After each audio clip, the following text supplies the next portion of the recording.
This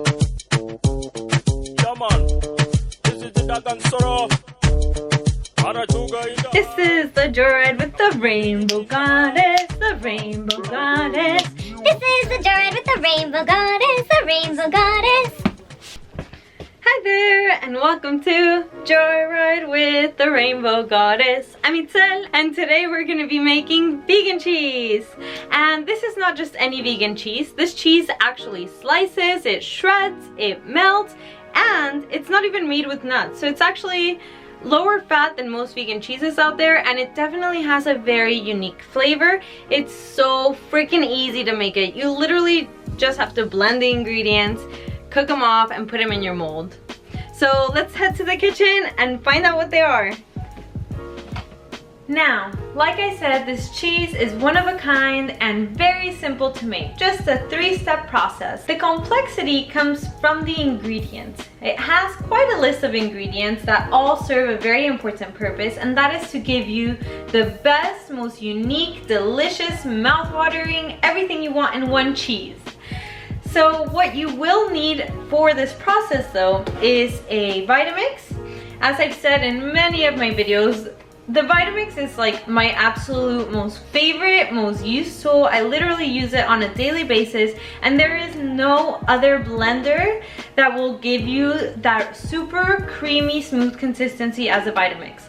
If you do try this recipe with a regular blender, you will get it pretty close to the texture. It might have a little bit of graininess. It won't have that like smooth, silky consistency like you would get in a Vitamix, but still the flavors are going to be on point and it will still set. We're going to start with 2 1/3 cup of water, and I'm using 1 cup of activated sunflower seeds. Now what activating means just means soaking your seeds overnight.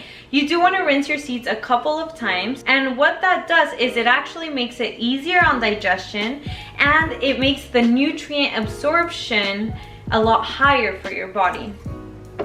And then we're going to do 1 zucchini peeled and cut, and that's about 1.5 cups of zucchini. I'm going to use a 1/4 cup of vegan butter, which the one that I use is called Melt Organics. I really like this one. I'm going to do 1.5 tablespoons of apple cider vinegar. If you've noticed, most cheeses have a bit of tartness, so that's why we're adding the apple cider vinegar. We're also going to do 2 tablespoons of lemon juice, and we're going to do 1 teaspoon of white vinegar. Now the reason I do a combination of different acids is to add to the complexity of the flavor. I think a lot of times when we're making vegan cheeses at home, it can be very like nutritional yeast, lemon juice, and cashews, and it's like we've all been there and tasted that. We know that's not cheese.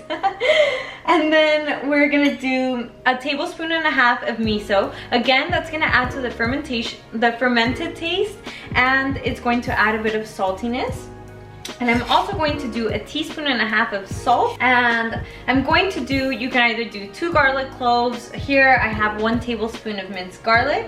I'm also adding 1/2 teaspoon of smoked paprika. It's not a prominent taste in the cheese, it just adds to the complexity of the taste. And 1 teaspoon of onion powder, and 1/4 cup of nutritional yeast. And now here are the magic ingredients that's gonna make your cheese meltable and also sliceable, like firm. And that's going to be 1.5 tablespoons of agar, which you can find like at Whole Foods or Asian stores or online. And basically it's just a seaweed. And then this is completely optional, but I like to make my cheese a little bit spicy. So for this recipe, I am gonna go ahead and add a whole jalapeno with the seeds and everything, because I like a little kick. Great. So now we're just going to blend this on high for 1 minute. Wonderful. Now we're just gonna bring it over into a pot. Now we're just going to turn on the heat. I'm putting it on high heat, and we're basically going to stir for about 3 minutes. We want this to come to a boil, and once it does come to a boil, we want to continue to stir it for another minute or 2. Okay, that's the 3-minute mark. It did start coming to a boil, and now We just want to leave it for another 2 minutes, stirring occasionally. It's been 2 minutes and you can see that now it's thickened. Beautiful. So we're going to take it off the heat, and you want to have some molds ready. Your mold can pretty much be anything, really. You probably don't want it to be made of plastic unless you have cool silicone molds, but a lot of plastics actually can melt with this kind of heat. Now all you need to do is set it in your fridge until it completely chills and it'll be set. Okay, so it's been about an hour and I actually ended up putting it into the freezer so it could cool a lot faster. And I think it's nice and firm and ready to be opened. Yeah, a nice firm block of cheese.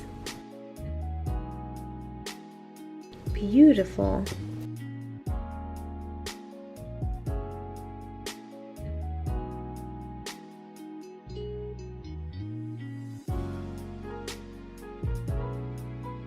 Let's see the goo and the stretch.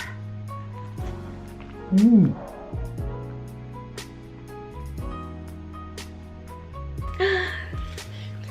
Mmm.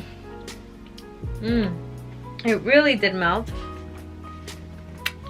It is absolutely perfect for pizzas, quesadillas, grilled cheese, cheesy pasta, you name it, it's good for it. Incredible. It's so good I'm burning my mouth right now. As always, you can find the full recipe in my description below. Let me know what you think in the comments, or if you have any questions at all. Thank you so much for watching. If you like this video, please give it a big thumbs up. If you have not yet subscribed to my channel, you can go ahead and do so now. And I put up a video every single Monday, so I'll see you next week. Have a healthy, happy life. Yeah!